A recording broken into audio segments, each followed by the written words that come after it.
Renewable liquid or gaseous fuels can be made in two ways. One, with renewable electricity, hydrogen is produced from water and connected to carbon molecules, creating a hydrocarbon fuel. Second, we can use biomass as feedstock to produce a fuel. All renewable fuels supplied to the Dutch market are registered by the Dutch Emission Authority. And that's why we have a very precise understanding of the type, the shares and the greenhouse gas reduction of renewable fuels on the Dutch market. The biggest share is FAME, that is blended in diesel, followed by ethanol, blended in gasoline. We also know from what feedstocks these fuels are produced. We don't yet see electricity-based fuels, or their share is still very small. Used cooking oil, waste oil from frying food, is by far the most used feedstock. And this feedstock is used for a renewable diesel drop-in replacement. Also animal fat, that is a leftover in the food processing industry, is a waste stream that can be of good use to produce biodiesel. Ethanol makes use of the sugar part from corn and wheat that are turned into feed. For animals, sugar is of no use and only this protein part is for use for them. These feedstocks show that the biofuel sector makes good use of wastes, residues or co-products that are created in the production processes for other products. And this principle can be considered cascading, from higher value products to energy functions. The market produces in the first instance a higher value product on basis of biomass, also called biofeedstocks, and the residues, wastes or co-products are used for other uses, such as biofuels. How do renewable fuels reduce carbon? A biofuel replaces the use of fossil fuel, but I often get the question, if you burn a fuel, there will be CO2 released to the atmosphere, right?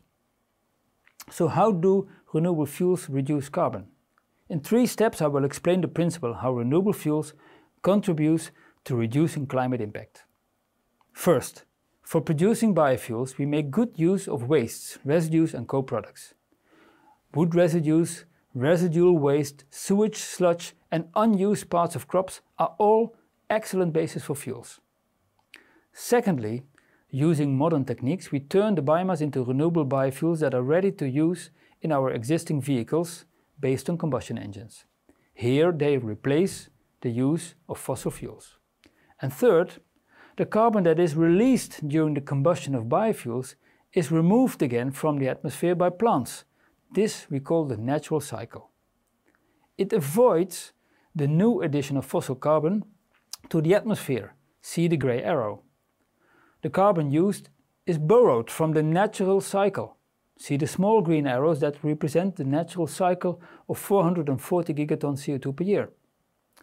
EU biofuels are governed by strict and well-managed sustainability schemes in accordance with the Renewable Energy Directive. For this sustainability certification, the European regulation prescribes in detail how to calculate the emissions in the biofuel supply chain. The greenhouse gas performance of biofuels is followed from beginning to end. Emissions from the production and use of all materials and fuels that are involved are taken into account. So what you see here, in every step of the supply chain, it is calculated how much fossil energy is used. For example, in case of feedstock cultivation, think for instance of fertilizers, a very carbon-intensive product. The use of fertilizer is taken into account. Also, the fuels used in transportation of resources. Additionally, in the conversion process, the use of fossil energy is taken into account, and in some production chains this involves the use of fossil hydrogen. And if green hydrogen is used instead of that fossil hydrogen, this will improve the emission reduction potential of the renewable fuel. Therefore, all these fossil inputs are taken into account to establish the overall greenhouse gas reduction of a biofuel on the market. Please keep in mind that in the Netherlands, on average, biofuels have a very high greenhouse gas reduction value, approximately 80 to 90% emission reduction compared to fossil. And be aware that all this carbon accounting for renewable fuels is not needed for fossil fuel supply chains. Currently, like you can see in this graph, fossil fuels are dominating the fuel mix. Here you see the development of physical volumes of renewable fuels compared to fossil fuels on the Dutch market. The dark blue represents food crop-based biofuels. This category of fuels is limited in volume by European regulation. The growth will come from the waste-based fuels, yellow, green, blue. And in the blue part we could also start to expect some electricity-based fuels. The red part shows the renewable electricity for approximately 1 million electric vehicles in the market expected around 2030. Keep also in mind that the European refining industry is anticipating strong growth in green refinery ups to 2050. In the period 2020 to 2030, it foresees further growth in the current renewable fuel types on the market. The growth after 2030 will predominantly come from lignocellulosic residues and fuels based on renewable electricity. See the yellow and the grey.